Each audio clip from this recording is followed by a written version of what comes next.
Bom, queridos, então, uma boa noite a todos. Estamos iniciando aqui a nossa sexta aula de avaliação de riscos ambientais. A gente já está trabalhando aí nos conceitos de risco propostos pelo guia PMBOK, conforme eu havia conversado com vocês.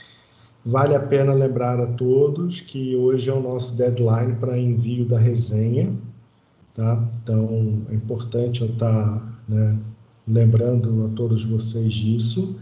Aqueles que ainda não enviaram, tá? Eu peço que enviem com a máxima brevidade, tá?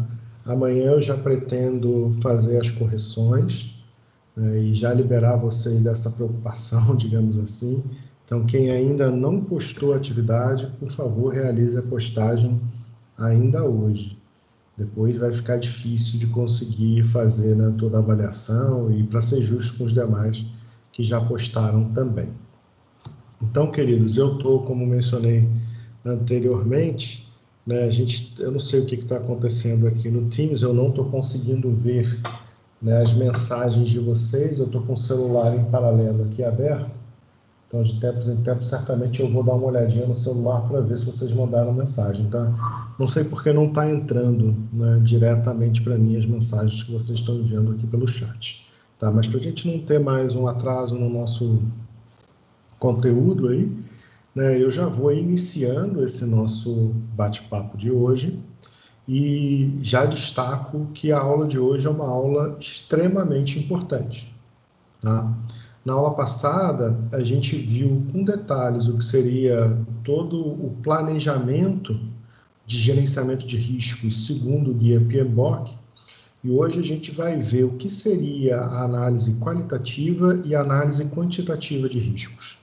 Então, assim, é um volume de informações denso. Vocês vão ter acesso a uma determinada metodologia hoje, e é importantíssimo, né, que vocês estejam aqui dedicados e presentes, porque essa metodologia é a base da avaliação de riscos, tá bom? Então, queridos, eu vou botar agora no modo apresentação, e qualquer coisa eu peço que vocês me chamem aqui pelo microfone mesmo. Eu acho que vai ser melhor, tá bom? Então, queridos, vamos lá. Como dito na aula passada, a gente trabalhou, né, o processo que versa sobre o planejamento dos riscos, e a gente trabalhou também o processo que versa sobre a identificação dos riscos, né? Agora a gente vai trabalhar os processos que falam sobre a análise qualitativa, né, e a análise quantitativa de riscos. A gente vai começar falando sobre esse processo de análise qualitativa. Antes da gente abordar efetivamente o processo, eu vou fazer um panorama para a gente conseguir entender bem todas as entradas, ferramentas e técnicas e saídas desse processo, tá bom? Então eu vou costurar um pouco o conhecimento para a gente poder chegar no processo com mais informações. Segundo o Kaerter, que é o autor, né, que eu venho comentando com vocês, que é uma das referências para mim na construção dessa disciplina, nas últimas décadas, né, foi intensificado o foco, né, no que tange a preocupação, né, com o gerenciamento de riscos, tornando essa cada vez mais clara, né, nas estratégias empresariais, né?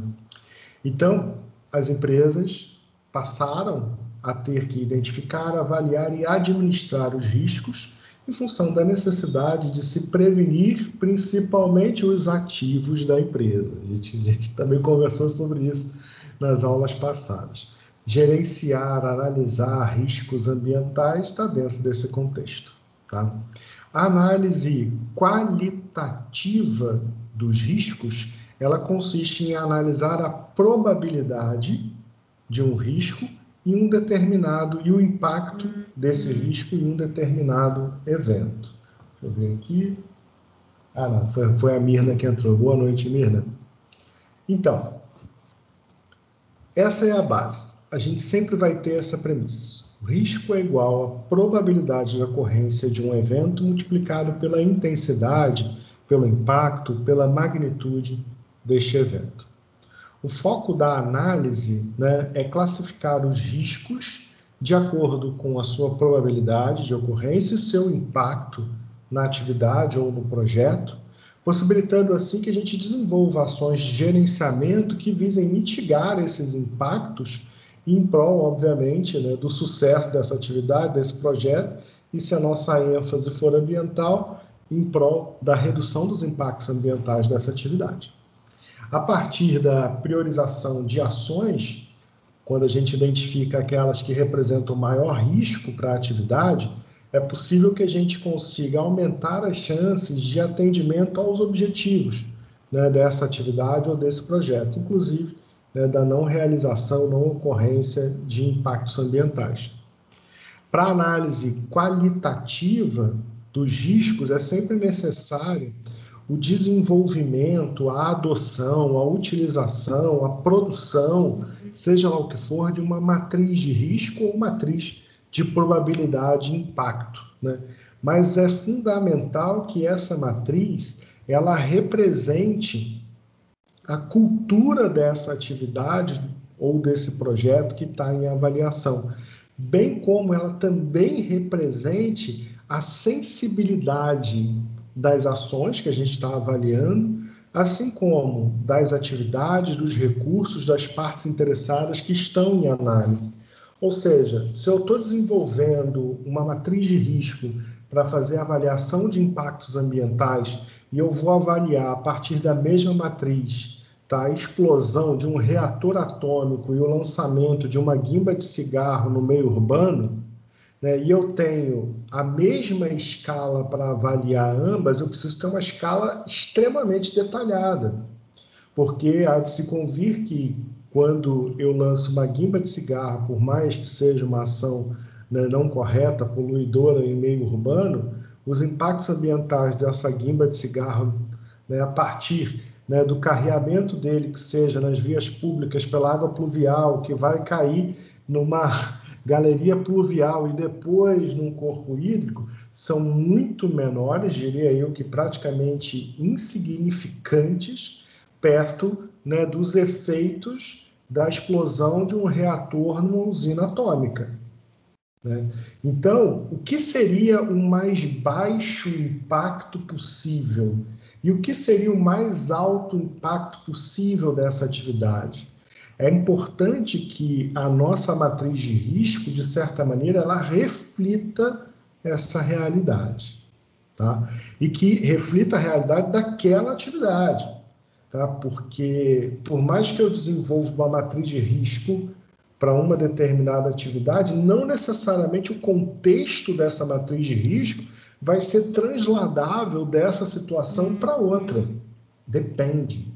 Depende do contexto que a gente está avaliando, entende? Então, é muito complicado mesmo.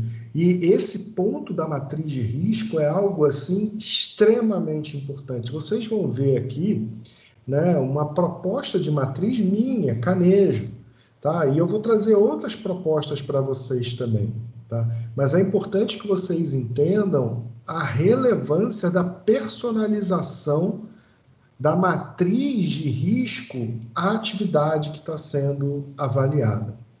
Um outro ponto que é importante é que a matriz de risco ela também tem a vertente de probabilidade, né?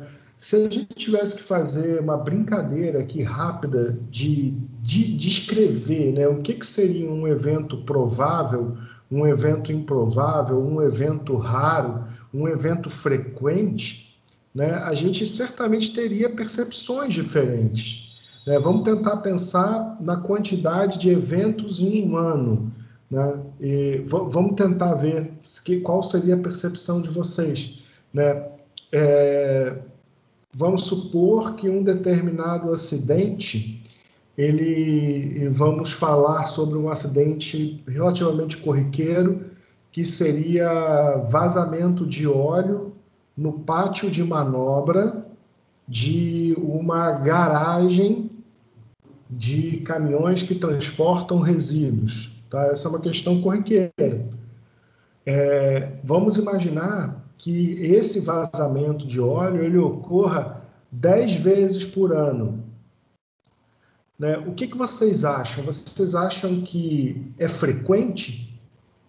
Vocês acham que a probabilidade de ocorrência ela é alta, ela é baixa?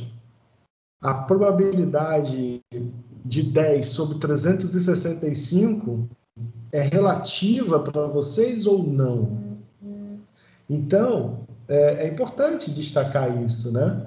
Porque é muito sério, porque a percepção de probabilidade ela vai mudar muito.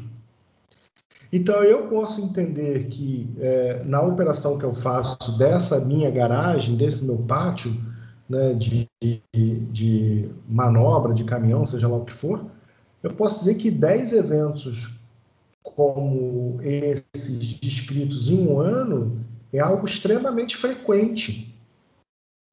Ou então não, pode ser que tenha uma outra garagem que diga, não, isso aqui não acontece aqui, isso é raríssimo.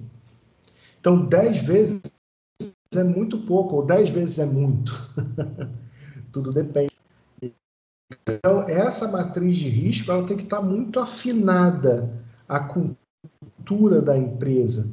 Aquilo que a empresa vai entender que é algo muito relevante em termos de impacto e aquilo que é algo muito frequente em termos de probabilidade. E o oposto também, aquilo que é muito pouco significante, aquilo que é muito pouco frequente. Então, esse é um cuidado que vocês têm que ter. Não é só pegar uma matriz de risco e sair aplicando assim, sem ter uma reflexão. Será que uma escala de 0 a 5 é suficiente para representar a quantidade de possíveis acidentes que eu tenho? Ou será que essa estratificação de 0 a 10 ou de 0 a 50 seria o suficiente? Tudo vai depender, queridos, e isso é muito complicado ter uma regra de construção. Vai depender da sensibilidade da atividade e também da própria sensibilidade das pessoas que estão trabalhando frente a isso. Então, o primeiro passo, né, para o desenvolvimento de uma matriz de risco é definir essas escalas, né, de probabilidade e também de impacto, né? A gente pode definir essa que é uma escala padrão, digamos assim, que vai variar, né, a probabilidade entre uma probabilidade muito alta, alta, média, baixa ou muito baixa. Ah, Canejo, eu quero mudar isso, eu quero botar mais escalas. Eu posso? É claro que pode. Ah, Canejo, eu quero diminuir. Eu acho que só tem que ter 3, só tem que ser baixo, médio ou alto. Pode? Pode. Né? Vai representar a sensibilidade da sua atividade? Pode. Então, a pergunta que a gente tem que fazer é: a atribuição dessas faixas é suficiente para caracterizar os riscos da minha atividade? Agora, se eu tiver que fazer a mesma lógica, tá? E ao invés de avaliar, desculpem, né, somente essa escala de maneira isolada, eu for fazer uma composição da probabilidade com o impacto. Será que eu tenho uma classe de 1 a 5, que vai variar de muito baixo, baixo, médio, alto e muito alto, é suficiente para a probabilidade? Será que para impacto também é suficiente? Eu preciso fazer essa reflexão. Então, porque como a gente vai trabalhar com a visão de que risco é igual a probabilidade multiplicado pelo impacto, quanto mais eu amplio essa escala, maior vai ser o meu mapa de calor, que a gente chama, dentro da minha análise de risco. Mais variações eu vou ter. Então, pode ser que eu comece a ter uma certa complicação para gerenciar essas informações. Então, é importante que a gente tenha um certo cuidado, porque, olha só, se o impacto é 5 e a probabilidade é 5, 5 vezes 5 é 25. Se o impacto for muito baixo e a probabilidade muito baixa, o resultado de risco é 1. Então, eu posso dizer que no meu mapa de calor, dentro da minha matriz de risco, eu vou ter uma variação de resultados possíveis entre 1 e 25. Agora, se eu ampliar essa escala para 10, eu vou ter 1 no mínimo e 10 vezes 10, 100. Eu vou ter 100 possibilidades, 4 vezes mais. Agora, se eu quiser escalonar isso para 50, é possível, mas não é usual, né? Olha a quantidade de opções que eu vou ter para enquadrar o meu risco. Então, percebam que eu começo a ter uma certa dificuldade, porque quando eu começo também a ter muitas classes de risco, eu tenho dificuldade de priorizar. Então, isso começa a tornar toda a etapa de gerenciamento mais complicada. Então, assim, o que é bom? Depende da atividade, mas eu sugiro que vocês fiquem nessa escala de 1 a 5, ou então, se quiserem detalhar um pouco mais, no máximo até 10. Mais do que isso, eu acho que tende a ficar meio complicado, depois de você fazer toda a gestão das informações. O produto, gente, da probabilidade pelo impacto, ele vai determinar a prioridade nos tratamentos a serem dados aos riscos identificados. No exemplo que eu mencionei, se o impacto for muito alto e a probabilidade for muito alta, o resultado é 5 vezes 5, 25, que é o mais alto grau de risco que eu tenho. Então, se o impacto for 5 e a probabilidade for 4, é 20, também é alto. Agora, se o impacto for baixo, 2, né, e a probabilidade também for baixa, 2, o resultado é 4. Ou seja, significa dizer que os riscos enquadrados como 20, 25, 22, 21 e etc., eles são resultados que têm maior prioridade porque os efeitos danosos do risco são maiores. Porque a probabilidade dele ocorrer é maior e o impacto muito provavelmente é maior. Então percebam que essa composição ela já nos define prioridades de ação. E eu tendo a escalonar ações em função da prioridade de riscos. Ou seja, se eu descubro que eu tenho dos 200 riscos que eu identifiquei, 30, 40 que são considerados riscos críticos, então eu vou focar em ações de mitigação, minimização, compensação em função disso. Eu vou criar estratégias para reduzir esses riscos ao máximo. Os demais, não é que eles não sejam importantes, eles são importantes, mas, obviamente, dentro da metodologia, eles são menos importantes. Então, entendem, né? Entendem que é bem complexo mesmo, tá? É importante que vocês saibam que é bem complexo mesmo.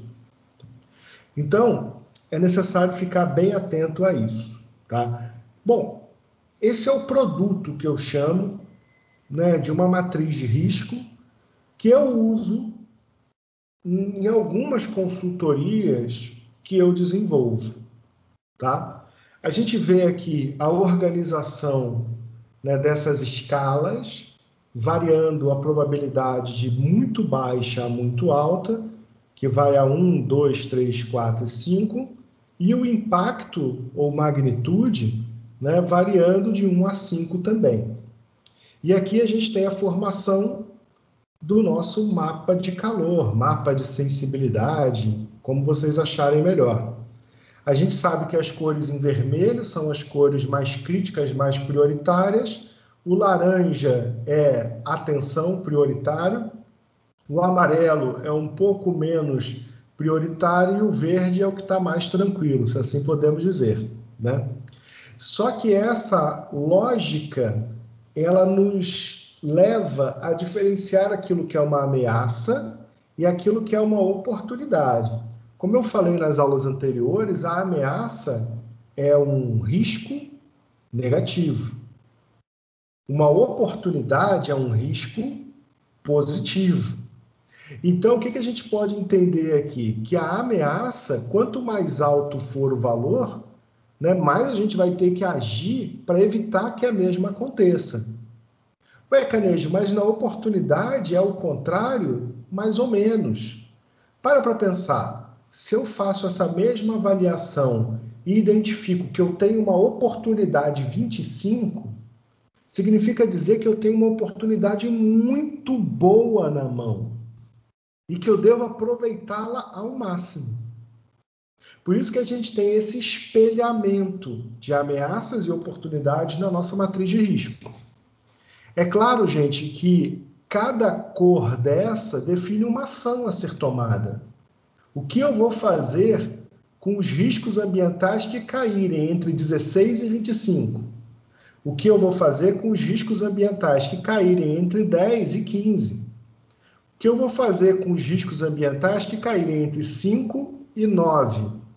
E o que eu vou fazer com os riscos ambientais que caírem entre 1 e 4? Para cada cor dessa, define-se uma estratégia de ação. Agora, vocês poderiam perguntar, Canejo, poxa, eu entendo que o vermelho deveria ser só 20 e 25. Eu não acho que 16 deveria ser vermelho. Tudo bem. É uma análise que você pode realizar de acordo com a cultura da tua empresa ou até mesmo de acordo com a atividade que está sendo avaliada.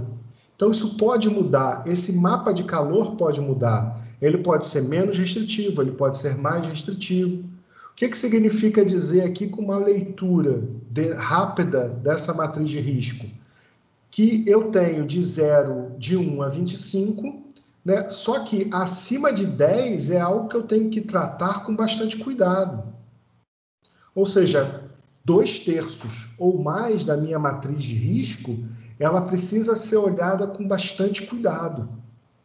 Ou seja, certamente eu vou ter um critério de significância que vai me trazer uma grande quantidade de riscos a serem interpretados e, consequentemente, considerados. Então, percebam a importância da gente ter essa matriz de risco. Ela é algo que deve servir aí como base e inspiração para vocês. Lembrando que vocês têm toda a liberdade profissional de fazer os ajustes que julgarem pertinentes, tá? Bom, eu analisei a probabilidade e analisei o impacto. O que resta? Resta um resultado. E o que seria esse resultado? Seria a interpretação dessa classe de risco. O que significa 25? O que significa 16? O que significa... E assim sucessivamente. Eu crio essa classe. Vocês podem adotar essa classe ou podem adotar outras em função da matriz de risco que vocês desenvolverem. Mas o interessante é que vocês percebam a diagramação desse mapa de calor. A gente sabe, é a lógica do sinal. O vermelho eu não posso ultrapassar, o laranja eu preciso de atenção, né? E o verde eu posso seguir. É a lógica que a gente tem e criou ao longo do tempo de que o vermelho é quente, eu preciso tomar cuidado, o verde está tranquilo. Por isso a gente cria essa estrutura para facilitar a interpretação. Não necessariamente eu precisaria dessa configuração qualitativa. Somente a questão relativa à cor já me passa essa sensibilidade. Mas é importante que eu tenha essa associação quali-quantitativa. Eu posso dizer a vocês, né, que o risco, né, a ameaça, risco negativo, a ameaça, acima de 16 é considerado como risco catastrófico. Por que catastrófico? Porque eu entendi que é catastrófico, eu julgo que é catastrófico. Vocês poderiam ter uma visão diferente. Ah, eu acho que é acima de 20, eu acho que é acima de 15, eu acho que é acima de 10. Não importa. Quem define é o profissional que está levantando as informações e analisando os riscos. Aí depois eu posso olhar e ver aqui, crítico. Né? Crítico está entre 10 e 16. Por quê também? Porque fui eu que defini, né? O risco significativo está entre 6 e 9, mas entendam, se eu quero considerar no mínimo riscos significativos, tudo aquilo que está acima de significativo me interessa. Ou seja, eu tenho uma classe aqui de significativo entre 6 e 9, mas significa dizer sim, que de 10 a 16 também é significativo, só que é crítico, e que acima de 16 também é significativo, só que é catastrófico. E o que se entende por risco reduzido é algo que está entre 1 e 5 na perspectiva do vosso professor. Eu entendo dessa maneira. Pode ser que mude, pode ser que vocês interpretem de maneiras distintas. Agora vamos avaliar sobre a perspectiva da oportunidade, né, que é o risco, né, de ocorrer algo positivo. Né? Então, algo que esteja acima de 16 é uma excelente oportunidade, deve ser aproveitado. Entre 10 e 16 é uma boa oportunidade. Entre 6 e 9, vamos monitorar, né? E entre 1 e 5 está verde, precisa amadurecer, né? Essa é a lógica. A gente cria essa estruturação para poder sinalizar as ações que eu vou priorizar. Então, se vocês já conseguem entender e enxergar melhor esse desenho, como é que isso funciona, vocês vão se dar muito bem na elaboração das análises de risco. Essa matriz, ela vai sempre representar essa lógica de mapa de calor. Se eu tiver ameaças e as ameaças caírem no verde, eu posso dizer que o verde representa riscos mais brandos e menos urgentes. Recomenda-se a realização de análises periódicas para que a gente tenha elementos para realizar o gerenciamento e o procedimento de rotinas. O amarelo representa riscos que vão demandar atenção. Eles ainda não têm um caráter de urgência, mas devem ser monitorados com frequência. E os riscos que aparecem em vermelho são críticos ou catastróficos. Mas por quê? Porque eu quis definir assim. Pode ser que vocês entendam, não, tem que ter uma escala adicional aqui, tem que ter outra cor. Pode ser a interpretação da matriz de risco de vocês. Não tem problema nenhum, não tem regra, não tem norma que defina isso. Vocês podem adaptar a realidade de vocês. Então, o vermelho representa riscos catastróficos ou críticos que vão demandar muita atenção. O monitoramento ele deve ser constante para evitar problemas às atividades ou aos projetos que estão em análise, tá? Com a mesma ótica, a gente faz a interpretação desses resultados nas oportunidades. O que é verde é algo de baixo impacto, então não é relevante. Entretanto, se for de alto impacto e baixa probabilidade, é necessário amadurecer a oportunidade. Agora, o amarelo, ele caracteriza uma oportunidade que deve ter uma rotina de acompanhamento. Ainda não é motivo suficiente para a gente investir tempo e dinheiro, né? Mas pode ser interessante sim, né? Que a gente aproveite essa oportunidade. O vermelho não. O vermelho ele já representa uma grande oportunidade, é quente, é vermelho, é quente, é uma oportunidade quente. Então a gente recomenda que sejam pensadas e planejadas ações para aproveitar essas oportunidades, tá? Então, queridos, até aí alguma dúvida? Tudo tranquilo? Posso avançar um pouco mais? Deixa eu ver se já voltou aqui o meu chat. Meu chat não voltou, que pena. Faça um teste aí, gente. Manda para mim um alô aqui no chat para eu ver se tá direitinho. Não está entrando nada no meu chat, só entra no celular. Infelizmente, deixa eu ver se...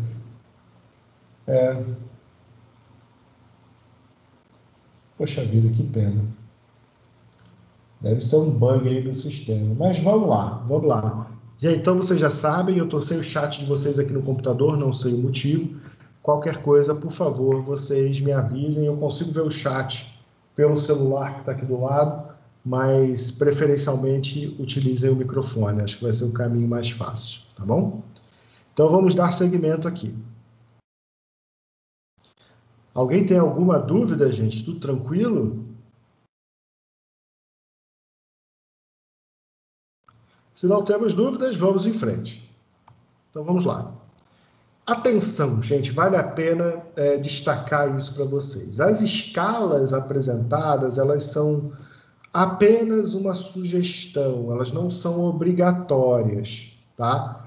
É claro que o uso dessas escalas vai depender da sensibilidade do analista de risco e também da cultura da empresa e das particularidades de cada atividade.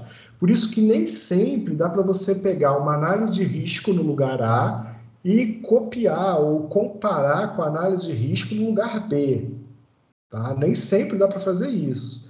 Antes de você fazer comparação de resultados, verifique a matriz. Porque pode ser que você esteja comparando laranja com banana, aí não dá samba. Tem que comparar laranja com laranja, banana com banana, maçã com maçã. Quando você compara coisas diferentes, não vai dar certo, né? Então precisa ter muita atenção com relação a isso, tá? As escalas, elas podem e devem ser redefinidas, né, com maior ou menor grau e detalhamento, possibilitando uma maior ou menor densidade nesse mapa de calor a ser construído, conforme a gente já conversou. Tem várias propostas, né? Tem várias matrizes de risco. Se vocês forem dar um passeio na internet, vocês vão achar rapidamente várias indicações, né, de matrizes de risco. Tem essa proposta, além da que eu já mostrei para vocês, né? Tem a proposta que vincula a probabilidade, né, com eventos raros, improváveis, pouco provável, muito provável ou quase certo. Tá? Quase certo é 0,9, que significa 90% de chance de acontecer. Muito provável, 0,7, que é 70% de chance de acontecer. Pouco provável, que tem 50% de chance de acontecer. Improvável, de 30% de chance de acontecer. E raro, 1% de chance. E o impacto, né, vai variar de impacto irrelevante, baixo, moderado, alto a extremo, né, com a mesma lógica percentual que a gente está conversando aqui. Tá? Uma outra proposta é trazer essa vinculação diretamente para essas faixas de probabilidade.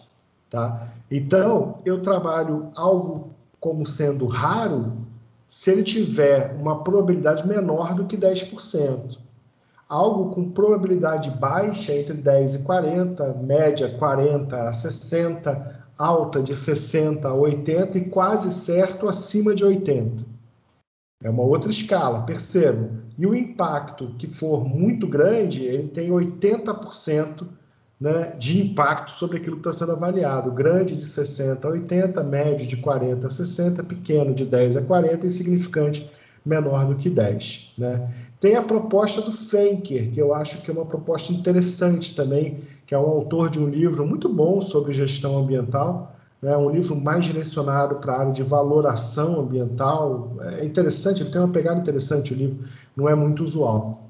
Né? E ele tem uma proposta de variar, né, de frequente, provável, improvável, remoto e extremamente remoto, e ele coloca funções, né? Frequência abaixo de 10 a menos 1, frequência de 10 a menos 2 a 10 a menos 1 e assim sucessivamente. Ele diz lá que algo frequente é esperado que vá ocorrer várias vezes durante a vida útil do processo que eu estou avaliando daquela instalação.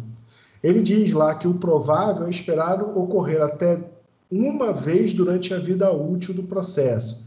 Improvável é pouco provável de acontecer durante a vida útil do processo.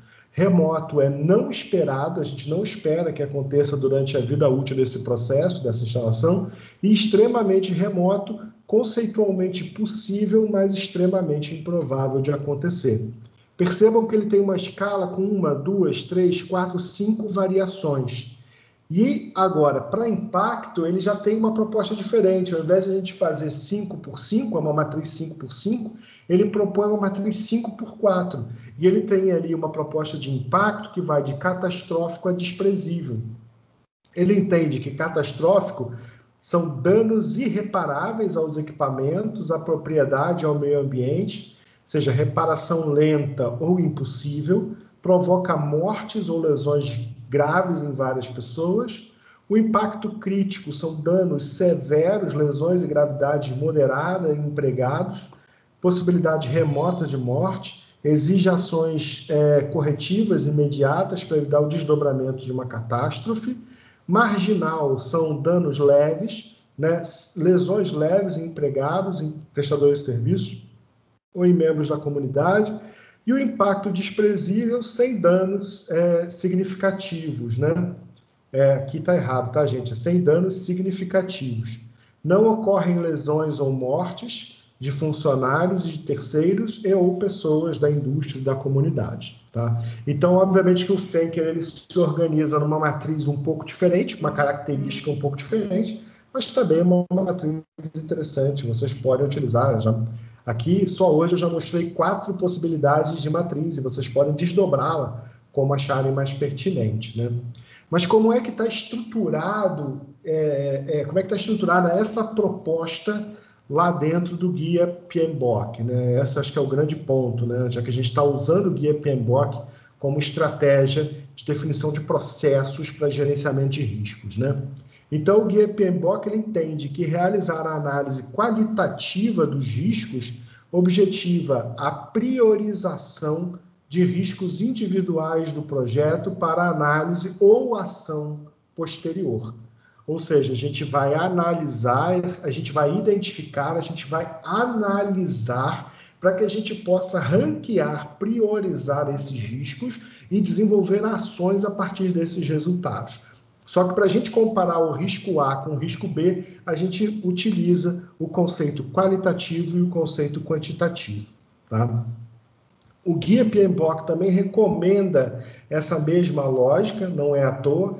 Então, são várias referências que caminham na mesma direção. O risco é igual sempre à probabilidade multiplicada pelo impacto da ocorrência desse acidente. Tá? A gente pode dizer que o processo de realizar a análise qualitativa dos riscos, ele estabelece as prioridades relativas aos riscos individuais do projeto para que a gente possa planejar as respostas aos riscos.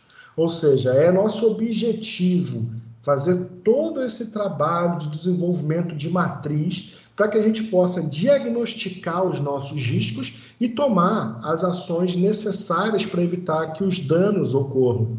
É como você ir a um médico e você vai fazer um diagnóstico. Né? Poxa, eu estou com uma dor assim, eu estou sentindo isso, eu estou sentindo acolá, está doendo isso, machuca aquilo, e ele vai olhar para você, vai te examinar e vai te receitar um remédio. Vai dizer, olha, você tem que fazer isso daqui a cada 6 horas durante uma semana. Isso vai evitar lesões maiores, vai evitar uma dor maior, vai evitar maior desconforto e vai fazer com que você melhore. Então, a lógica é essa é a lógica do diagnóstico e do prognóstico.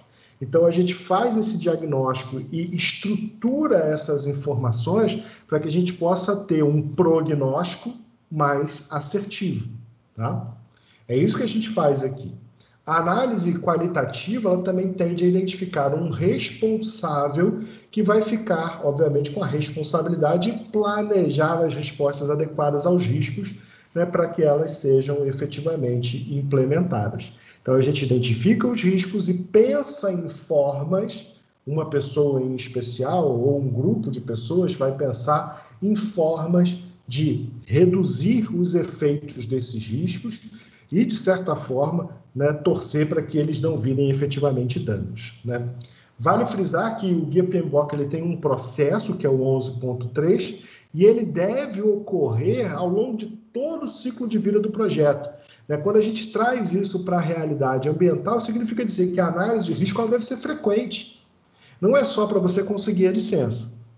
A análise de risco ela deve ocorrer, sim, antes de você realizar o licenciamento, claro, seja lá num estudo de impacto ambiental, seja no licenciamento convencional. Deve haver uma análise de risco. Agora, é o seguinte também, não adianta de nada você obter a licença e não acompanhar os seus riscos.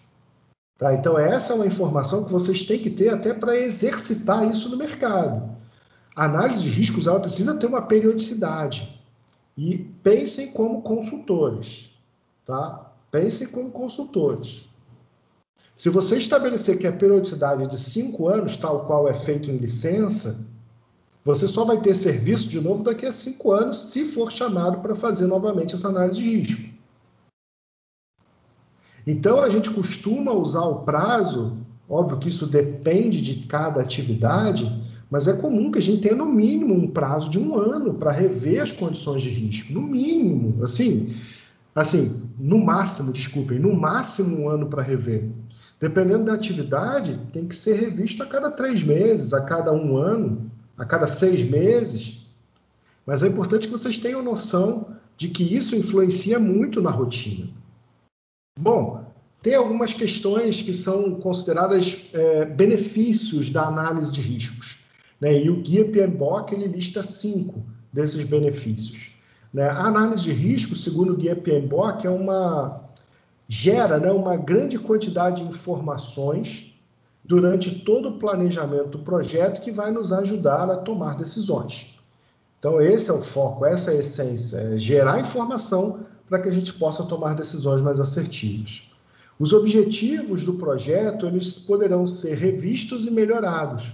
Quando você for identificando a sua análise de risco, você vai ter a possibilidade de ajustar o seu curso. De repente, você está indo por um caminho que está gerando impactos mais significativos. Vamos realinhar isso para reduzir os riscos. Então, é interessante que vocês vejam isso. A análise de risco altamente propicia esse nível de informação. Um outro benefício é a melhoria na comunicação entre os membros do projeto e seus stakeholders, porque é uma certa padronização da percepção.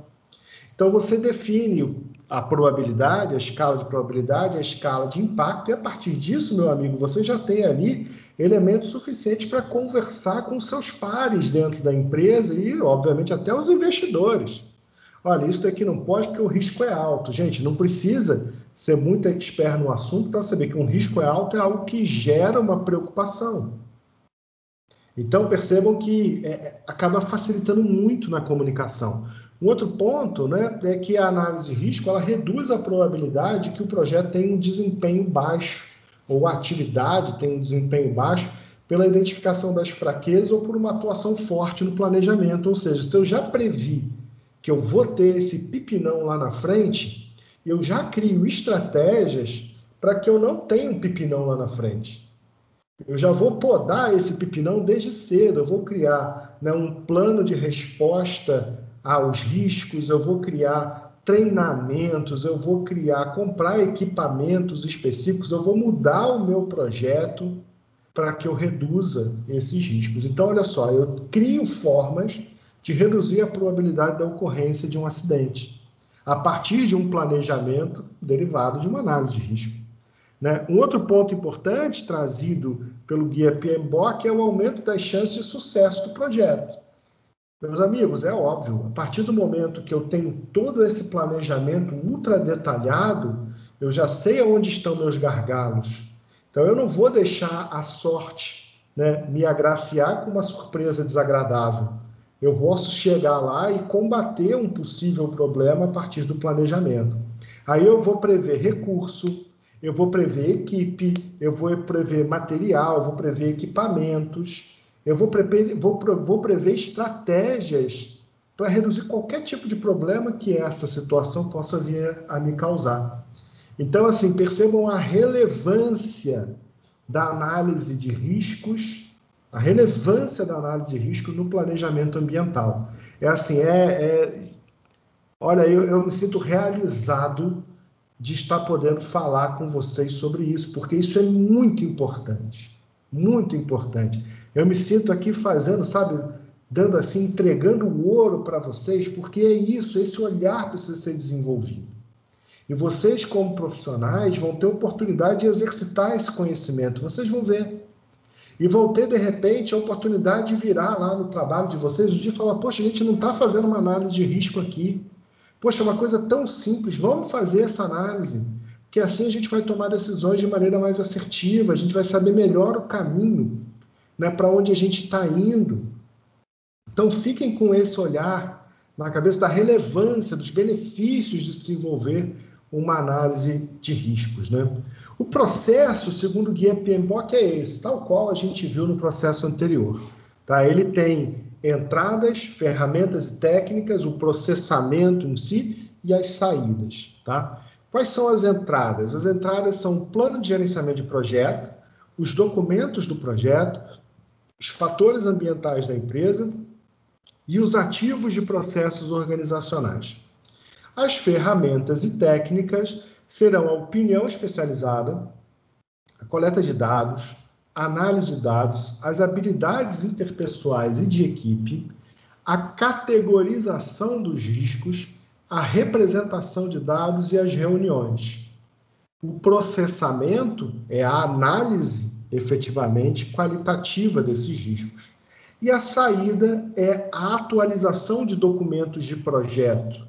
Né? Por que isso? Porque no momento que eu faço a análise qualitativa ou eu atualizo a análise qualitativa do meu projeto, eu tenho a possibilidade de mudar o meu plano de gerenciamento de riscos. Por isso que eu estou sempre fazendo atualizações de documentações. Tá? Então vamos lá. O plano de gerenciamento de projetos é o mesmo que a gente viu anteriormente. né, o nosso foco aqui nessa disciplina não é falar especificamente de todos, né, os processos dentro do Guia PMBOK que nos levam à construção desse plano de gerenciamento de projetos, mas o plano de gerenciamento de projetos nada mais é do que um conjunto de planos das diversas áreas do conhecimento. Então, eu tenho planos para gerenciamento de escopo, gerenciamento de custos, gerenciamento de risco, gerenciamento das comunicações, gerenciamento das partes interessadas e etc. Então, eu tenho um rol dentro das 10 áreas de conhecimento de planos que estão ali contemplados. Então, todos esses planos me interessam para que eu possa fazer uma análise qualitativa de riscos, porque eles vão me dar parâmetros para que eu possa definir aquela escala de probabilidade de impacto. Uma outra fonte interessante de informações para a gente realizar essa análise qualitativa é fazer uma pesquisa nos documentos do projeto, né? Documentos base, como, por exemplo, o registro de premissas, tá? Lembrando que a premissa é aquilo que a gente assume por ser verdade, mas a gente não tem certeza que será. Vamos supor, né, que você tenha comprado, né, um produto que você queria muito lá no AliExpress. Né, você pagou, né, e você está acreditando, né, que o produto vai chegar. É uma premissa, mas você não tem certeza nenhuma porque você não está com o produto na mão. Você só vai ter certeza quando você tiver com o produto na mão. E você também não tem como ter certeza, porque a princípio, não que eu saiba, tá, gente? Você não vai até a China para pegar o produto e trazer ele de volta. Eu acho isso muito pouco provável. Então, assim, você parte da premissa que a sua compra vai ser entregue. Quem nunca passou por um constrangimento em fazer uma compra da internet que nunca chegou? Então, assim, a premissa é algo que a gente assume por ser verdade, mas a gente não tem total controle. Ela está imbuída em riscos. Então, a gente vai lá dar uma olhadinha no registro de premissas para saber, né, se o meu projeto, né, ele tá, né, tem elementos que me auxiliem a fazer essa análise qualitativa de riscos. Outro documento interessante de ser consultado é o registro de riscos, né? Que é claro, é onde eu tenho a listagem dos principais riscos e também o registro de partes interessadas, que é onde a gente tem lá a análise de engajamento daqueles principais atores desse nosso projeto. Então, eu tento trazer para vocês aqui, gente, uma visão mais ampla de gestão. Tá? É claro que eu tenho noção também que aqui a gente está num curso de graduação e um curso de graduação, né, com ênfase em engenharia ambiental, vocês não estão fazendo engenharia de produção, né? Então vocês não têm toda essa visão sobre o que é o gerenciamento dos projetos. Mas fazer gerenciamento de projetos é ampliar esse olhar. Então o que eu estou trazendo aqui são algumas pinceladas, até para motivar vocês, quem sabe, a arrumarem aí para uma pós-graduação na área, porque eu tenho certeza que tem muita conversa entre a área ambiental e a área de gestão e gerenciamento de projetos. Tá? Assim como tem muita conversa na área, né, de segurança do trabalho, assim como tem muita área em processos, né, assim como tem muita área em planejamento e gestão ambiental, assim como tem muita área, né, na área de sustentabilidade, então tem muitos meandros aí que podem ser aproveitados. Temos também, né, como entrada a consulta ou identificação dos fatores ambientais da empresa. É importante que a gente saiba que os fatores ambientais da empresa são efetivamente a cultura ao qual ela está inserida, né, e com isso a gente tem alguns marcos ali que são importantes serem olhados, né, como, por exemplo, estudos setoriais do posicionamento da empresa, para que a gente possa avaliar determinados riscos, até quanto à imagem da empresa. Tá? E materiais publicados, tá? Pela empresa também, que refletem, de certa maneira, a cultura. Os ativos de processos organizacionais, que também são uma fonte de informação, eles são os documentos da empresa, é a política da empresa, né? Isso pode servir de inspiração para a gente ter uma noção de escala. Né? São também, né, todos os inventários que a empresa produz, os anuários que a empresa produz, que, de certa forma, traduzem a essência daquela organização. Como ferramentas e técnicas, alguma dúvida, gente? Tranquilo? Se eu estiver indo muito rápido, por favor, me avisem, tá? Só me deem um alô aqui que eu vejo no celular, saber se está tudo bem.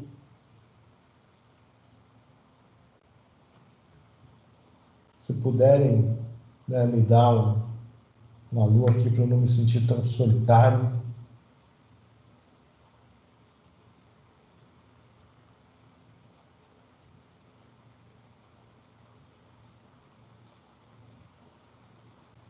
Queridos, estão vivos? Estão comigo? Obrigado, Bianca. Muito obrigado. Você e Lucas me fazem não me sentir sozinho aqui, nesse quarto, trancado o dia inteiro, trabalhando. Obrigado, Sara. Obrigado, Sara. Muito obrigado, Rosana, também. Vocês me deixam mais feliz? Por mais que eu não veja vocês aqui no chat do Teams, eu vejo vocês no celular aqui. E obrigado, Mirna, também, e Paula também. Obrigado a todos que estão me escutando. Então, vamos lá, vamos dar seguimento aqui. Se tiverem alguma dúvida, por favor, não hesitem, tá? em me chamar por aqui. Bom, queridos, vamos lá. Vamos falar agora das ferramentas e técnicas, né, que nos ajudam a interpretar as informações de entrada e transformar elas numa análise qualitativa de riscos. A primeira, mas não mais importante, é a opinião especializada. E a mesma coisa que a gente falou na aula passada. O que é a opinião especializada? É você, né, se consultar, contratar um consultor, né, preferencialmente que não seja da empresa, que ele não tenha uma vinculação direta com os processos da empresa, que ele tenha isenção na sua análise. Então, esse é o primeiro ponto, né?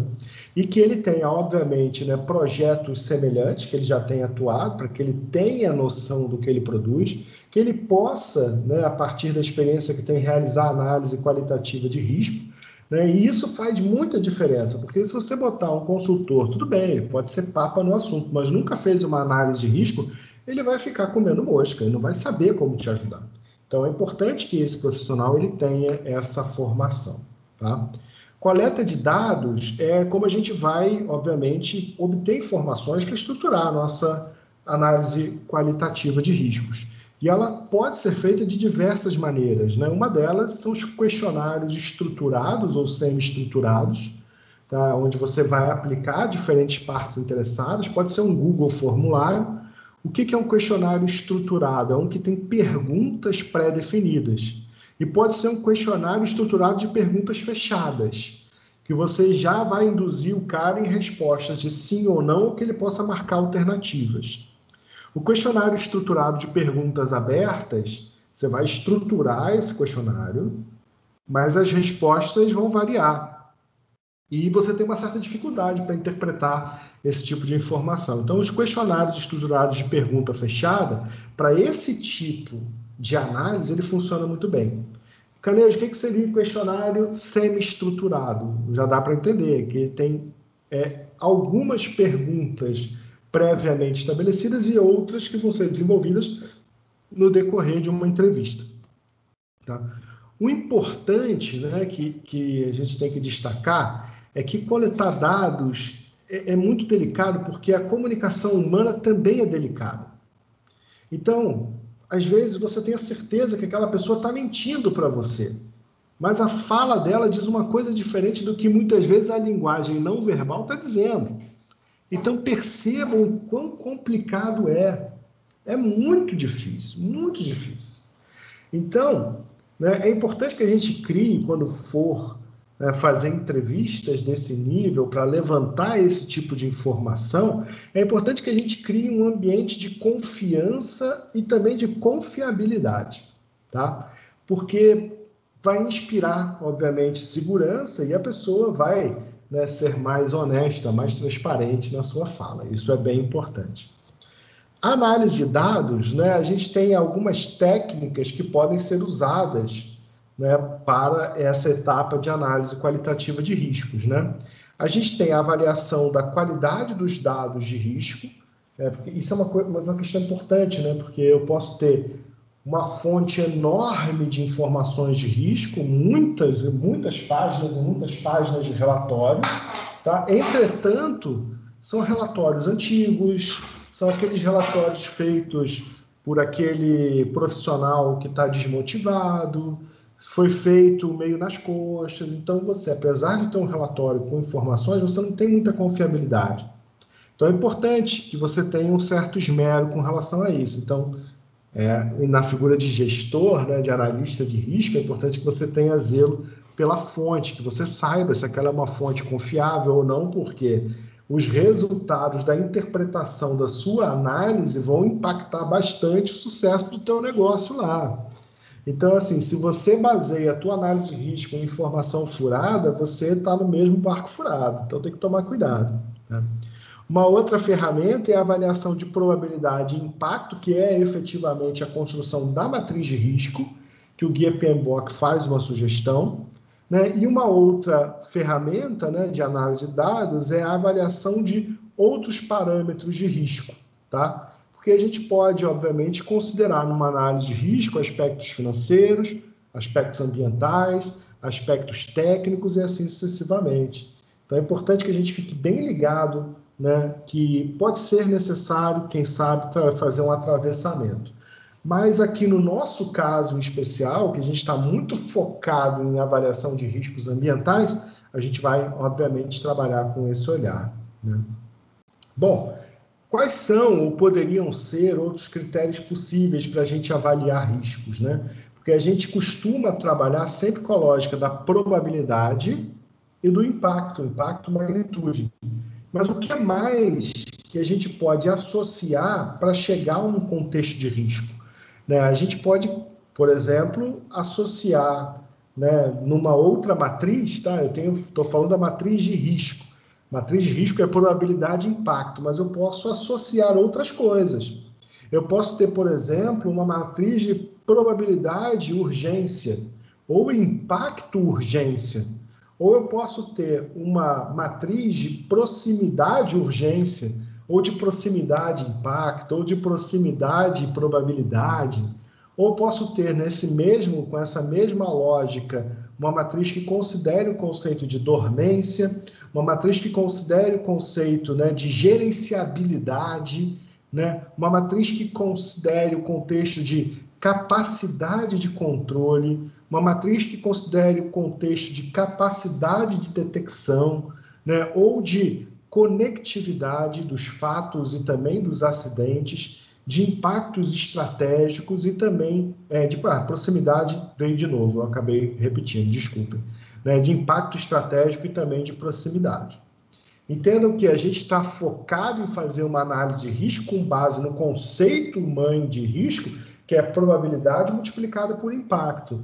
Mas eu tenho outros critérios que também podem refletir aspectos de risco. E aí eu posso criar matrizes específicas vinculando também essas outras variáveis. Tranquilo? A gente vai ver basicamente, né, a matriz de risco, probabilidade e impacto. Mas fica aqui a sugestão para vocês profissionalmente, caso queiram, fazer algum tipo de adaptação e criar uma matriz complementar que ajude no processo decisório. Ainda em ferramentas e técnicas para esse processo 11.3, é importante a gente definir a categorização dos riscos.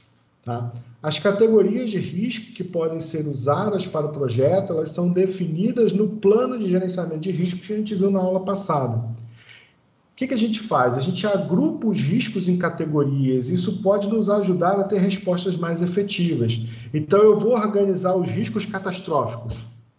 Estão ali listados dentro daquela proposta que foi feita. E eu quero avaliar agora os riscos críticos. Quero avaliar agora os riscos significativos. Quero avaliar agora os riscos insignificantes. Percebam que essa categorização é importante porque define, a partir disso, estratégias a serem tomadas para reduzir os possíveis efeitos desses riscos. As reuniões, sempre reuniões, muito bem-vindas, sempre, né? E elas são fundamentais para que a gente possa fazer a identificação de riscos e análise qualitativa e quantitativa.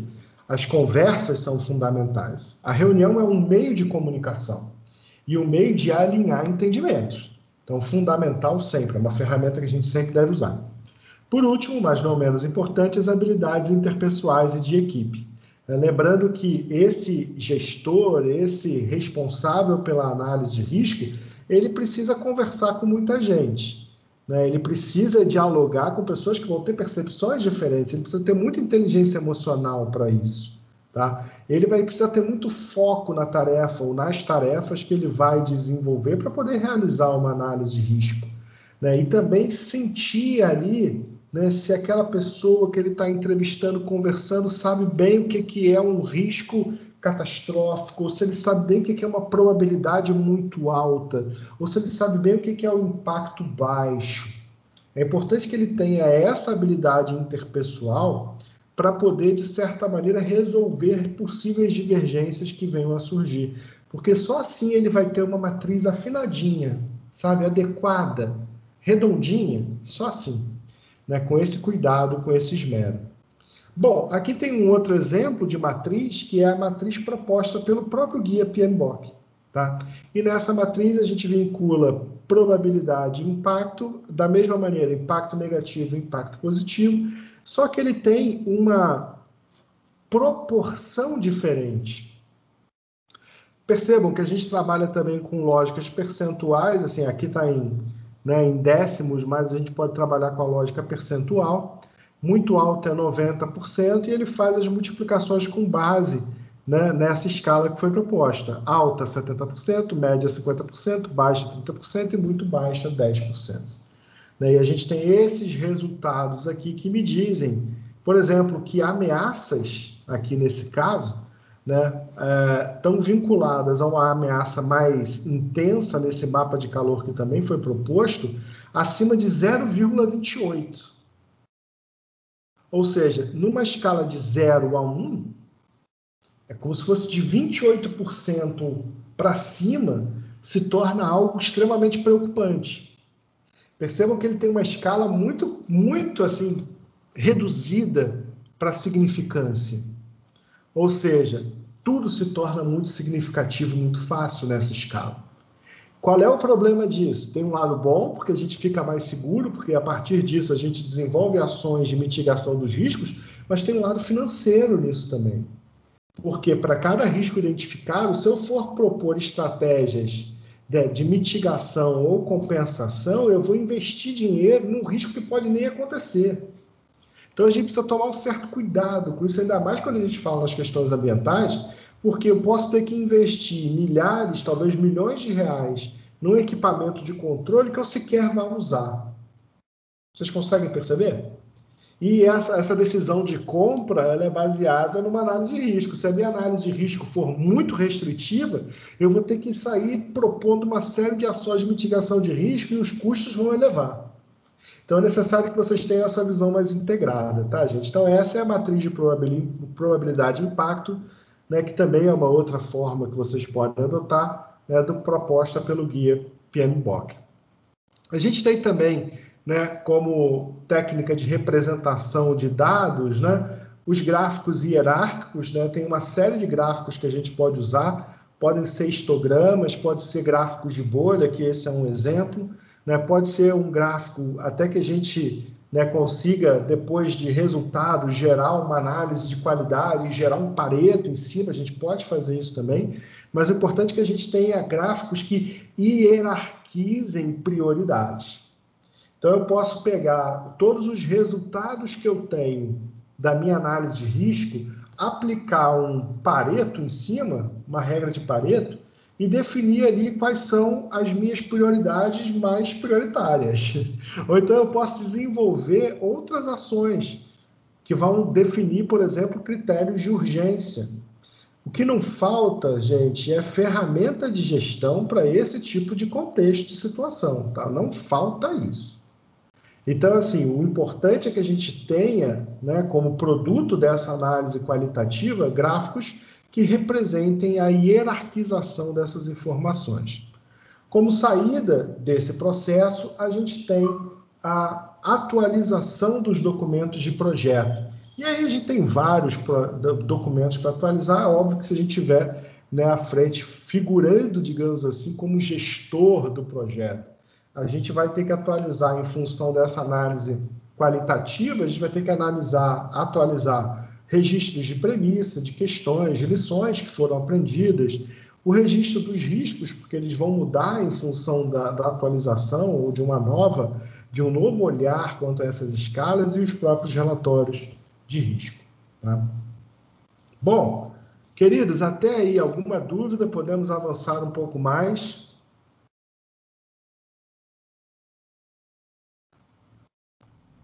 Tranquilo?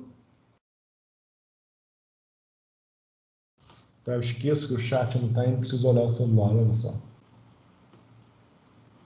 Tranquilo, de boa. Então, beleza, gente. Então, vamos seguindo aqui. Bom, hoje ainda a gente vai ver mais um processo que é a análise quantitativa. Às vezes faz uma certa confusão do que é análise qualitativa, do que é análise quantitativa. A gente faz uso, né, de critérios e de números para conseguir qualificar uma informação. Tudo que a gente fez aqui foi qualificar. Agora, onde é que vai entrar melhor essa análise quantitativa? Quando a gente começar a comparar e gerar estatística desses resultados. É isso que a gente vai fazer nessa análise quantitativa, proposta pelo Guia PMBOK.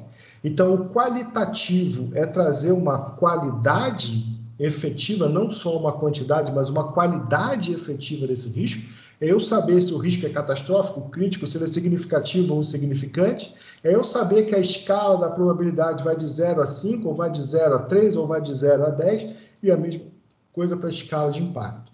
Tá? Essa é a pegada. Agora, na análise quantitativa, a gente vai fazer um pouquinho diferente. Tá? Na análise quantitativa, a gente vai pegar os resultados, vai interpretar os resultados. Por que eu tive dos 100 riscos identificados, por que eu tenho 45 que são críticos? Por que eu tenho 20 que são insignificantes? E assim sucessivamente. Gerar resultado, né? Produzir uma análise estatística e, obviamente, tomar decisões a partir disso. Tá? Então, vamos voltar aqui ao nosso material de ensino. Lembrando, opa, não, projetei a coisa errada. Projetei meu e-mail.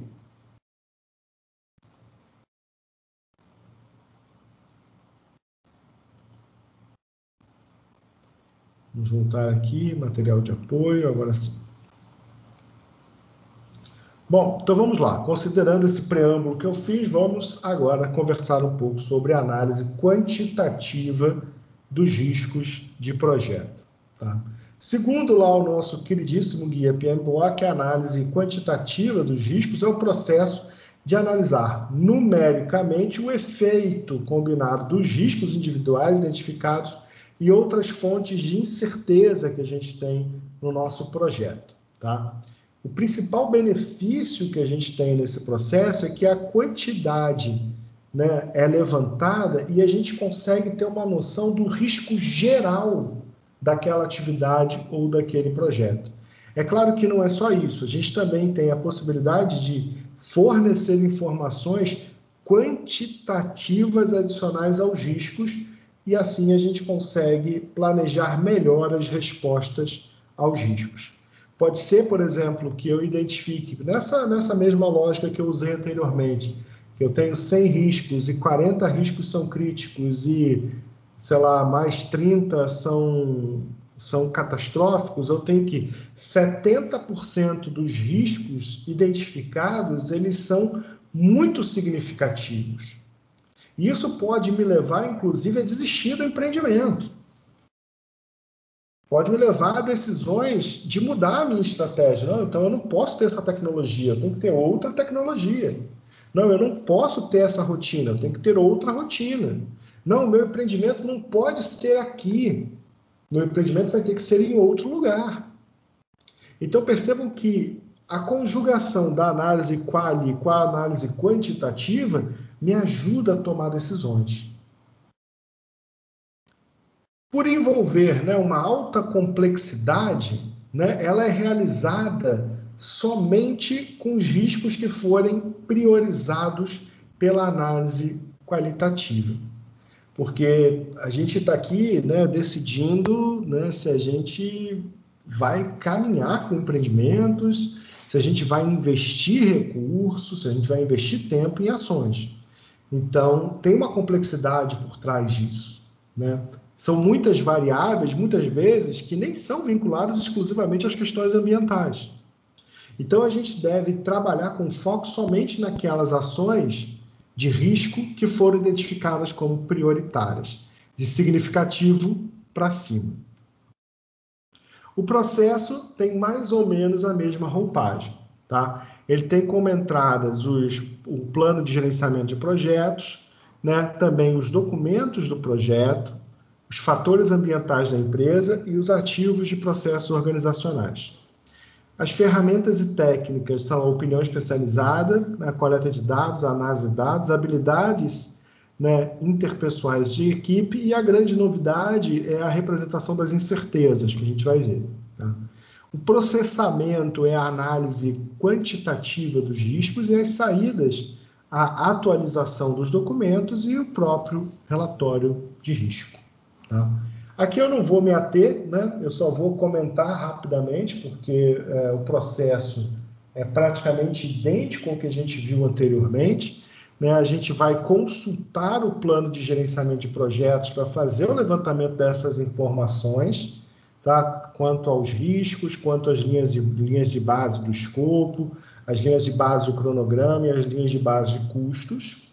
A gente vai analisar os documentos de projeto, tem a lista aqui com informações que são relevantes para esse momento.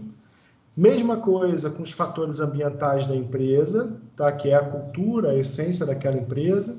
E os ativos de processos organizacionais são as políticas, os documentos internos que regem, de certa maneira, a operação dessa atividade.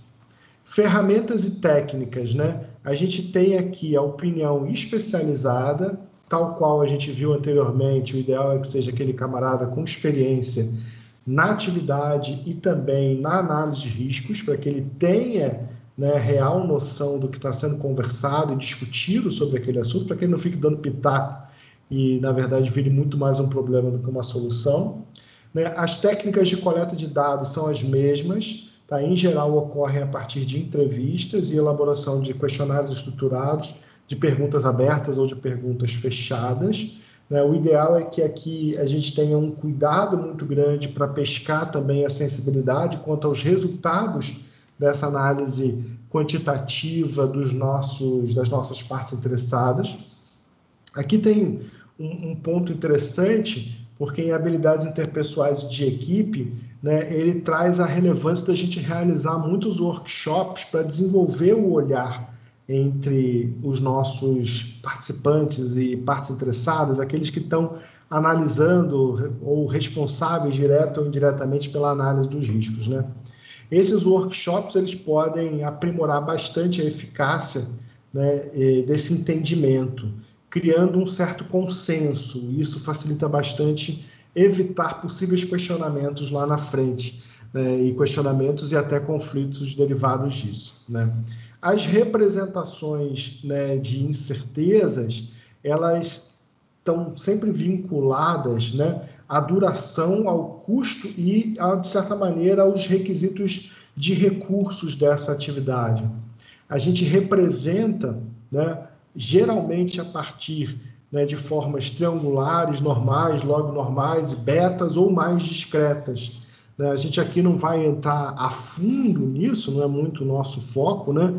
Mas é muito importante que a gente esteja atento a essa distribuição de probabilidades para refletir a realidade.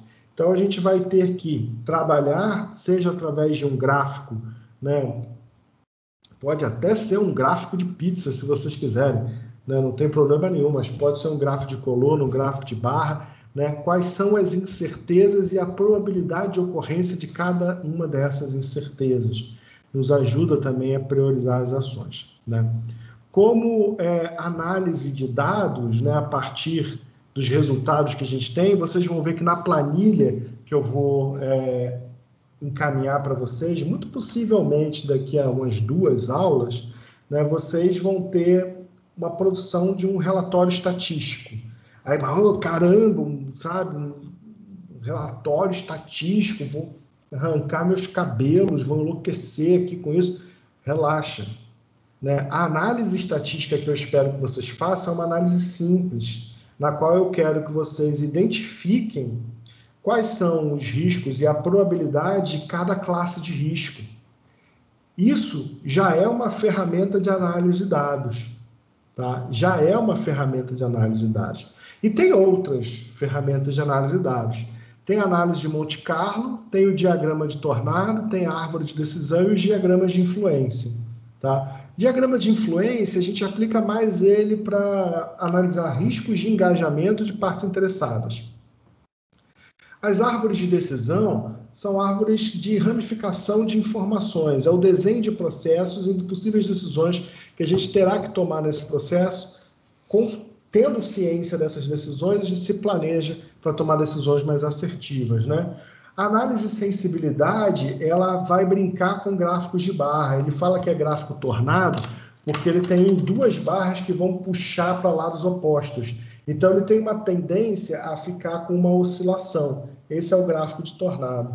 Tá? Eu tenho uns vídeos aqui, obviamente não é meu objetivo passar eles em aula para vocês, mas existe a recomendação de que vocês acessem para depois obterem mais informação. Eu não trago especificamente o detalhamento de cada uma dessas técnicas, porque a gente não vai ver na nossa planilha de análise de riscos ambientais, tá?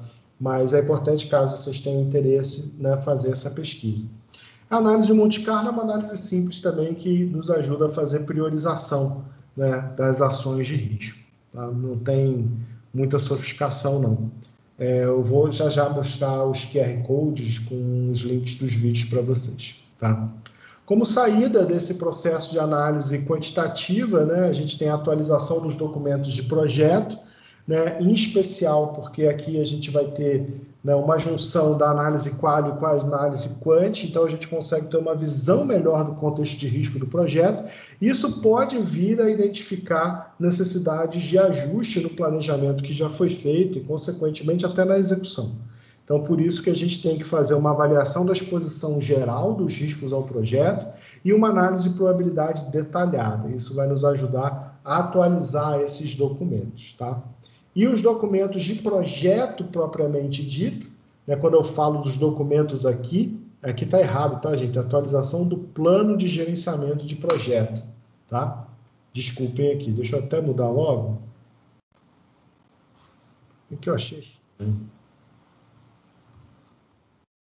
Plano de gerenciamento de projeto. Atualização dos documentos, como a gente tem, obviamente, essa composição de informações, a gente vai mudar, né, para a lista priorizada dos riscos individuais do projeto, a gente vai identificar tendências de análise quantitativa a partir da conjugação desses resultados, então a gente vai ter uma listagem atualizada disso, e a gente vai ter também, né, a identificação das respostas recomendadas aos nossos riscos. Então, tem aqui o QR Code para vocês conhecerem um pouquinho, caso queiram, né, da análise de Monte Carlo. Né, tem esse QR Code que eu identifiquei, que eu acho muito bacana vocês pesquisarem. É um canal do StatMup no YouTube, é muito bacana. Ele vai mostrando passo a passo como fazer uma análise de Monte Carlo. A mesma lógica, só que do canal BlogTech, né, ensinando a fazer um gráfico de tornado, também no BlogTech a fazer uma árvore de decisões e também no BlogTech, né, para a gente construir um diagrama de influência, tá bom? Acho que vale a pena depois vocês acessarem, se quiserem eu posso voltar aqui no slide para vocês pegarem os QR Codes, ou então já mandei, né, para vocês essas matrizes antes, né, esse material antes, então certamente, né, vocês já têm acesso a essas informações, é só dar apontar a câmera de vocês lá no material de apoio. Bom, queridos, até aí tudo tranquilo?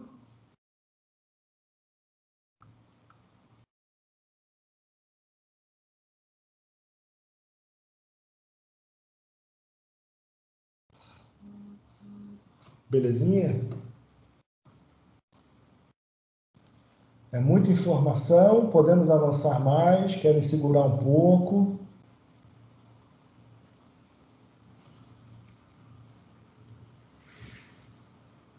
Me digam aí. Podemos ir mais um pouquinho? Mais um processo? Para análise de risco são 7. Né? A gente já viu 2 hoje e a gente viu 2 na semana passada. É muita informação. Eu não tenho a menor dúvida, Larissa, não tenho a menor dúvida disso. Mas então vamos avançar mais um pouquinho, a gente ganha aí tempo para a próxima aula. Então, a gente vai ver agora o processo de planejar as ações de risco, tá? As ações de gerenciamento de risco, desculpem, né? Que é o efeito disso. A gente identificou o risco, a gente analisou qualitativamente, a gente analisou quantitativamente, e agora, o que a gente vai fazer com esse risco? Vai mandar ele para onde? Para aquele lugar? Tá, que seja, mas qual é esse lugar? Então, o que a gente vai fazer a partir de agora com esse risco que foi identificado? É isso que traz esse processo também do guia PMBOK. Lembrando que ele traz algumas sugestões, e eu já estou ansioso para vocês manipularem, digamos assim, a matriz de risco e a planilha que eu sugiro a vocês para a construção da atividade, porque vai ser muito bacana ver, né, vocês constatando que todos esses elementos que eu estou aqui comentando ao longo das aulas, eles foram consolidados numa ferramenta de trabalho que vocês vão poder manusear, tá? E adoro isso, é minha praia, adoro trabalhar com planejamento, né? Acabei me descobrindo um planejador de essência, planejador e gestor de essência, algo que eu gosto muito e tenho certeza que vocês vão poder usar nas rotinas profissionais de vocês. Sara, diga, eu vi que você levantou a mão aqui, só que como eu não estou vendo, né, eu vou pedir para que você acione o microfone. Mas antes disso, o Lucas botou uma pergunta aqui.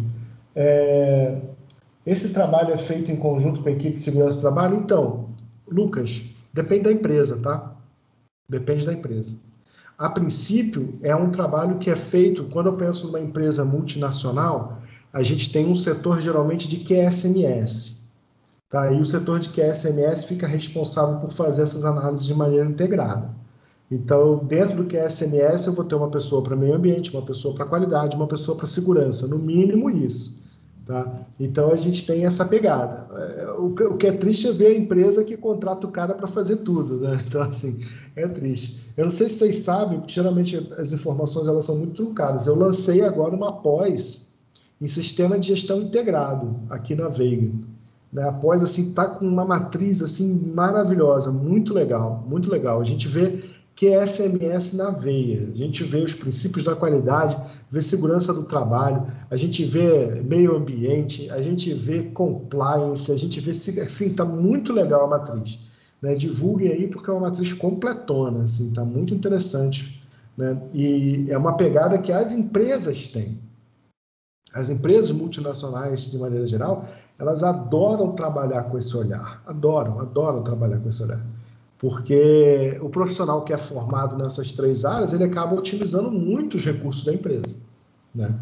Então, pode ser trabalhado em conjunto com o pessoal da segurança do trabalho e deve ser trabalhado em conjunto com o pessoal da segurança do trabalho. Tá? Então, vale muito, muito, muito a pena. É claro que, né, em geral, a gente tem dentro desse setor um grupo que cuida mais da segurança, um grupo que cuida mais do meio ambiente, um grupo que cuida mais da qualidade, e assim sucessivamente. Tá? Diga, Sara.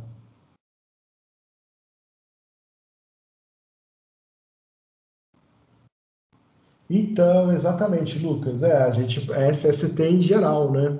Depende, obviamente, da empresa, né? Mas a gente tem, em especial as multinacionais, né, que precisam de certificações da ISO na área ambiental, certificações da ISO na área de qualidade, certificações da ISO na área de responsabilidade social, elas acabam agrupando todo mundo nesse sistema de gestão integrado, nesse setor que representa a gestão integrada. Tá? Então, esse é um funcionário chave, icônico para essas grandes empresas. Tá? Ah, não, beleza, Sara, entendi. Obrigado, estou vendo aqui no celular. Tá? É verdade, gente. Eu posso até colocar aqui para vocês, se vocês quiserem. Eu vou colocar, deixa eu achar aqui o link para vocês verem e vocês avaliarem a grade, porque a grade está muito legal. Muito legal. Eu fiz assim com um carinho que vocês não têm noção, porque é um tema que eu adoro. Eu fiz na pós-graduação, eu tenho uma pós-graduação em gestão de empresas e eu tive módulos muito compactos disso. Eu acho que se eu tivesse começando a minha carreira hoje, isso era uma área que certamente eu iria me interessar muito. Hoje em dia, eu até tenho interesse, mas com uma outra pegada. Eu tenho interesse em começar a vender serviço de auditoria. Aí sim. né? Mas para isso eu preciso terminar um curso de auditor líder e começar a vender serviço, né? Tá nos meus planos, assim que eu começar a ter um pouquinho mais de tempo, fazer isso. Está nos meus planos virar auditor, né? Eu tenho uma experiência acumulada grande em várias áreas, né, na área de gestão ambiental como um todo, então acho que eu tenho serviços a oferecer para o mercado. Ó, vou copiar e colocar o link aqui para vocês. Ó. Gente, não entendam isso como jabá não, tá? Não estou fazendo jabá não, mas é porque é importante que vocês conheçam aquilo que a universidade tem a oferecer para vocês. Tá? Então, olha só, está aqui na tela também, tem o MBA em Sistema de Gestão Integrado, né? Ele tem duração, na verdade, é um pouco menos de 18 meses, tá? E o plano de, aqui, obviamente, todas as informações, a coordenação comigo, olha eu aqui de novo, né? E plano de estudos é que está muito legal, né? A gente tem a disciplina de desenvolvimento de competência e liderança, ética, responsabilidade social e desenvolvimento sustentável, tem análise de viabilidade de projetos, fundamentos da gestão de projetos, educação ambiental e transdisciplinaridade, direito ambiental, licenciamento e avaliação de impactos comigo, tá? Fundamentos da gestão de projetos é comigo, licenciamento de avaliação de impactos é comigo, sistema de gestão ambiental também é comigo, né? Sistema de gestão da qualidade, toda a ISO 9000, né? Sistema de gestão de segurança de saúde, eu tenho a OSHA aqui que já está caindo em desuso, mas eu faço questão de trazer essa informação e a ISO 45001. Sistema de responsabilidade social com a ISO 26000 e a SA 8000. Eu tenho planejamento e auditoria de sistemas de gestão integrados, né, com o objetivo de capacitar vocês para essa função. Tenho também prevenção, análise e investigação de acidentes, tenho gestão de riscos ambientais, diretrizes, normas e técnicas, que é mais ou menos o que vocês estão vendo aqui comigo, tá? Que eu faço questão de trazer para vocês. Vão ter também técnicas de mapeamento de processos, gestão da higiene e da saúde ocupacional, sistema de gestão de riscos e compliance, que está uma mega tendência, e temos aí as mentorias para finalização, né? E tá dobrado aqui. Tem diretrizes para a produção do plano, do projeto de conclusão de curso, estratégias de apresentação e orientação para a elaboração do projeto de conclusão de curso, tá? Tá muito bacana essa grade, tá muito didática e, óbvio, eu tenho outros cursos também nessa área, mas esse curso é um curso que eu estou, assim, com muito carinho, sabe? Tem também o MBA em sustentabilidade, que eu lancei, tem o MBA em gestão integrada de resíduos, né, que está muito bacana, tem uma pós-graduação em educação ambiental e transdisciplinaridade, que está muito legal, a ementa também, está muito bacana. E tem os 3 que estão rodando, né? Que esses que eu mencionei, a gente não está com turma formada ainda.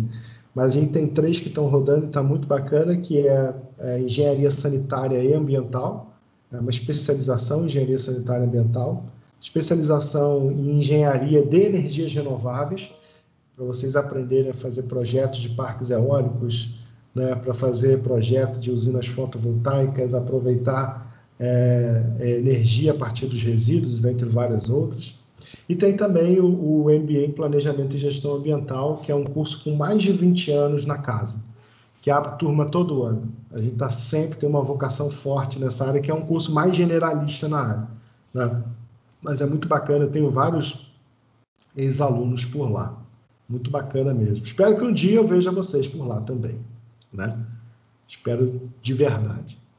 Então, depois, por favor, conheçam, entrem lá. Se quiserem qualquer informação, né, basta entrar em contato comigo, que além de ser coordenador da Engenharia Civil, eu também coordeno o núcleo de sustentabilidade da Pós, que tem, né, todos esses cursos vinculados aí, esse portfólio enorme de cursos sendo vinculados para o mercado. Beleza, gente? Deixa eu voltar aqui, então, para a nossa apresentação.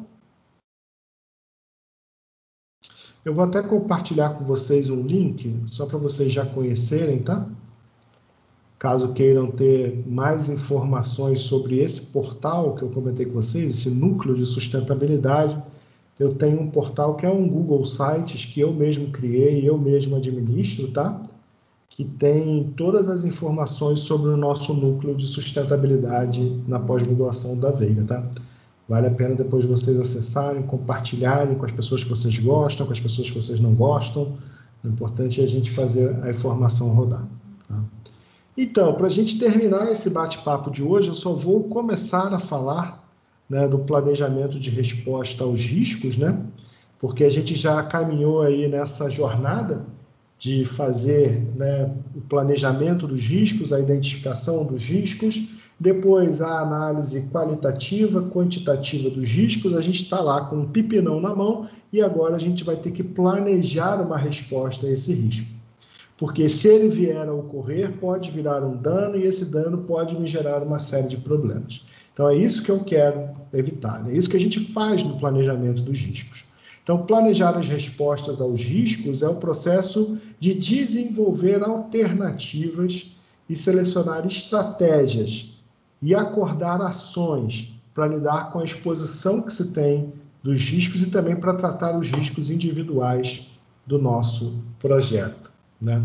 A gente tem como principal benefício desse processo identificar as melhores estratégias, as melhores formas de abordar o risco, ou cada um dos riscos que eu tenha no nosso projeto, tá? Esse processo ele também tem uma alocação de recursos, porque, vamos lá, eu estou trabalhando o risco, a gente já viu isso, o risco é uma incerteza, eu não tenho convicção, certeza absoluta de que ele vai ocorrer, mas se ele ocorrer, eu preciso ter grana para resolver o problema. Por isso que, em geral, as empresas que atuam com riscos significativos, riscos ambientais significativos, elas contratam uma empresa de atendimento a emergências. Elas têm um plano de atendimento a emergências que é terceirizado. É como se fosse uma seguradora. Vamos supor que eu tenha uma empresa que faça transporte de combustível, tá? E existem riscos a partir dessa atividade. O risco do caminhão tombar, explodir, como a gente aqui já conversou. Existe o risco de vazamento, vazamento aos poucos na estrada, vazamento significativo em função de um tombamento e assim sucessivamente. Só que, como a probabilidade é reduzida, nem sempre justifica eu ter um investimento, um aporte de recurso muito elevado, né, porque eu não tenho talvez uma frota muito grande, né, para eu ter uma equipe 24 horas disponível para atendimento à emergência. Então eu subcontrato, é como se eu fizesse um seguro, né? Se eu estou dirigindo meu carro quebra e eu tenho seguro, eu ligo para a seguradora, eles vêm com guincho, com um mecânico, dão um jeito no meu carro e eu consigo voltar para casa andando, dirigindo o meu carro, né? Sem problema. É a mesma coisa, só que o foco não é rebocar um carro ou consertar um carro, é fazer o atendimento à emergência ambiental daquele local. Então, eu preciso aprovisionar recursos. Não adianta, não tem jeito, porque se a bomba explodir, eu vou precisar ter dinheiro para fazer as adequações e evitar danos maiores. Então, é por isso que é importante a gente ter previsão de alocação de recursos, né? E também, né, é claro que isso vem adicionar atividades em documentos do projeto, porque no momento que eu desdobro essas informações, eu vou ter que fazer mais coisas no gerenciamento do meu contrato. Né? Ou seja, eu vou ter que ficar de olho se esse cara que eu contratei para ter atendimento à emergência, ele tem capacidade para isso, ou se ele vai funcionar quando eu realmente precisar. Né? Então, tem várias questões que precisam passar a ser gerenciadas. Né? Então, queridos, eu vou hoje parar por aqui. Na aula que vem, a gente vai trabalhar o processo de planejamento de riscos, a proposta do Guia PMBOK.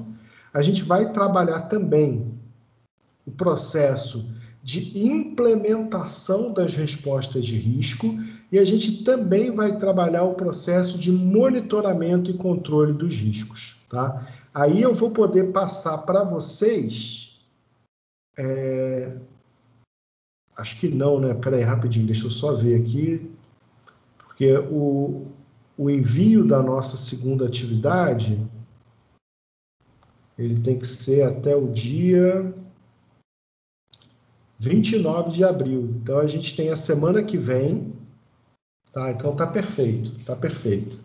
E vocês vão ter até o dia 29 de abril, que é daqui a 2 semanas, para me entregar. Então, casou perfeitamente. Então, na aula que vem é importante, hein, gente? Pelo amor de Deus, né? A aula que vem é bem importante. O que a gente vai fazer? Eu vou, na aula que vem, fechar esses 3 processos, que são os processos mais curtos, segundo o guia PMBOK, né? Mais fáceis na parte de gerenciamento de riscos.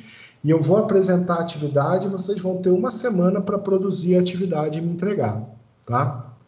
Então, vocês vão ter aí um desafio de uma semana, não é nada do outro mundo, vocês vão ter que fazer a identificação preliminar de riscos dentro de um template que eu vou sugerir a vocês, mas obviamente vai gerar aí algumas atividades, algumas ações, alguns encontros, bate-papos por WhatsApp para vocês conseguirem produzir. Beleza, gente? Então, deixa eu ver quem é que está presente para eu poder fazer a nossa, né, boa e velha presença. Só um minutinho.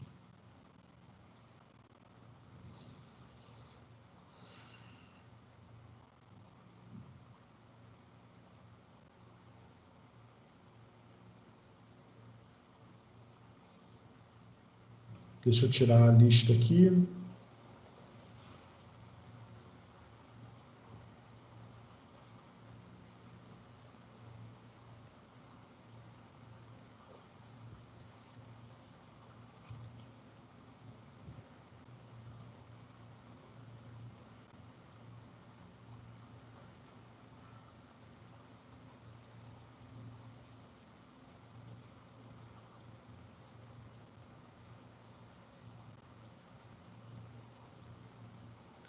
Bora lá, galera. A lista já veio aqui. Cadê a lista?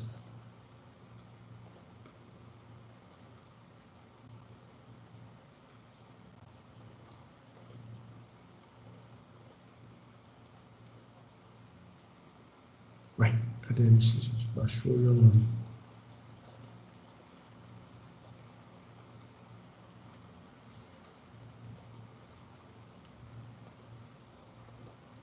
Vou só colocar por ordem alfabética para facilitar, tá? Só um minutinho. É pouquinho, gente.